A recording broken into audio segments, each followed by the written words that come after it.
he broke this ceasefire. He killed our people, and he didn't exchange prisoners. We signed the exchange of prisoners, but he didn't do it.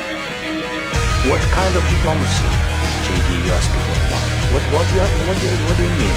I'm talking about the kind of diplomacy that's going to end the destruction of your country. Yeah, but Mr. President, with respect, I think it's disrespectful for you to come to the Oval Office and try to litigate this in front of the American media.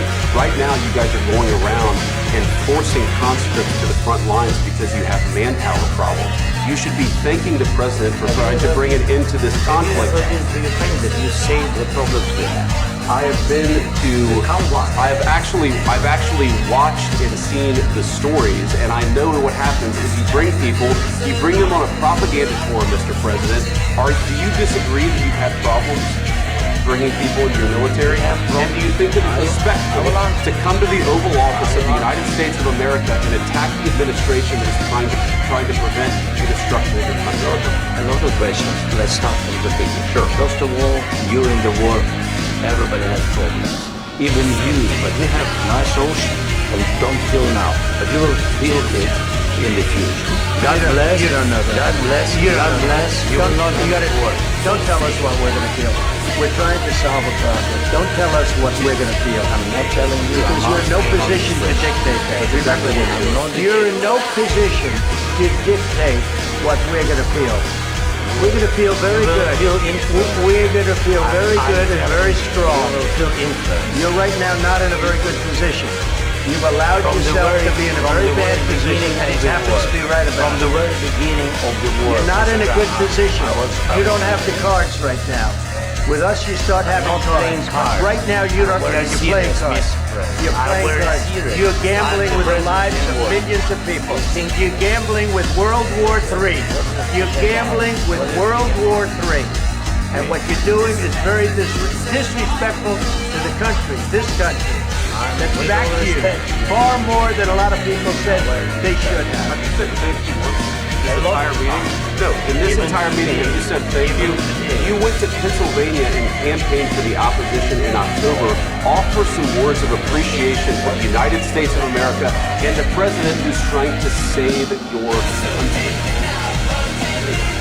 You think that he will speak very loudly about the war? He's not speaking loudly. He's not speaking loudly. Your country is in big trouble. Wait a minute. No. You've done a lot of talking. Your country is in big trouble. I know. You're not winning. You're not winning this. You have a damn good chance of coming out okay because of us. They're saying in our country staying strong from the very beginning of the war. We've been alone, and we are thankful. I said thanks. You haven't been alone. You haven't been alone. We gave you through this stupid president $350 billion.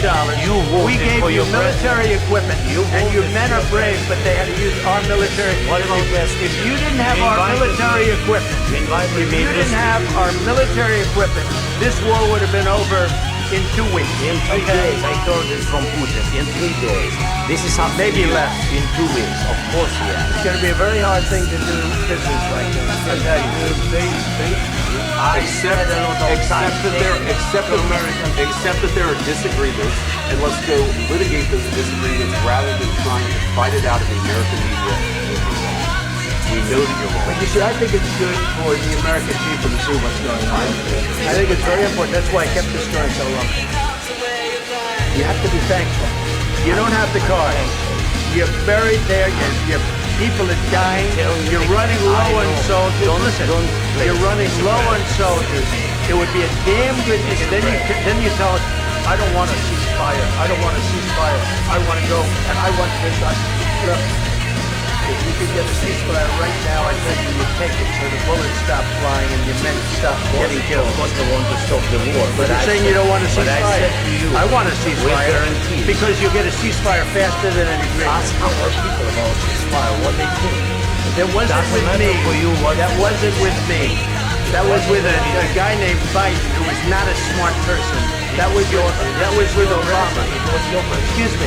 That was with Obama who gave you sheets and I gave you javelins. Yes. I gave you the javelins to take out all those tanks. Obama gave you sheets. In fact, the statement is Obama gave sheets and Trump gave javelins. And you got to be more thankful. Because let me tell you, you don't have the cards. With us, you have the cards. Without us, you don't have any cards.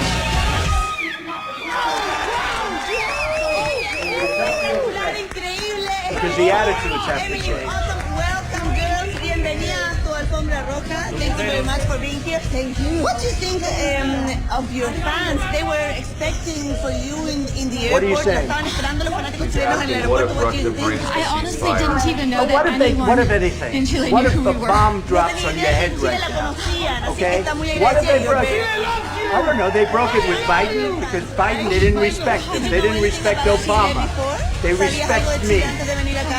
Let me tell you, Putin went through a hell of a lot with me. He went through a phony witch hunt where they used him and Beautiful, Russia. amazing place. Russia.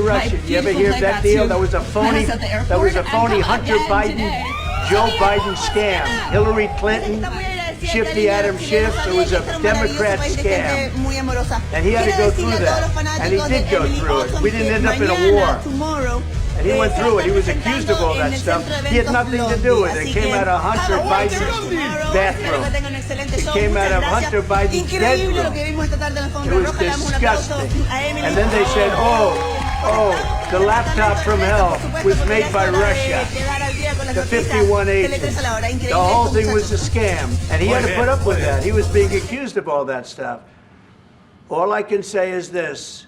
He might have broken deals with Obama and Bush, and he might have broken them with Biden. He did, maybe. Maybe he didn't. I don't know what happened. But he didn't break them with me. He wants to make a deal. I don't know if you can make a deal.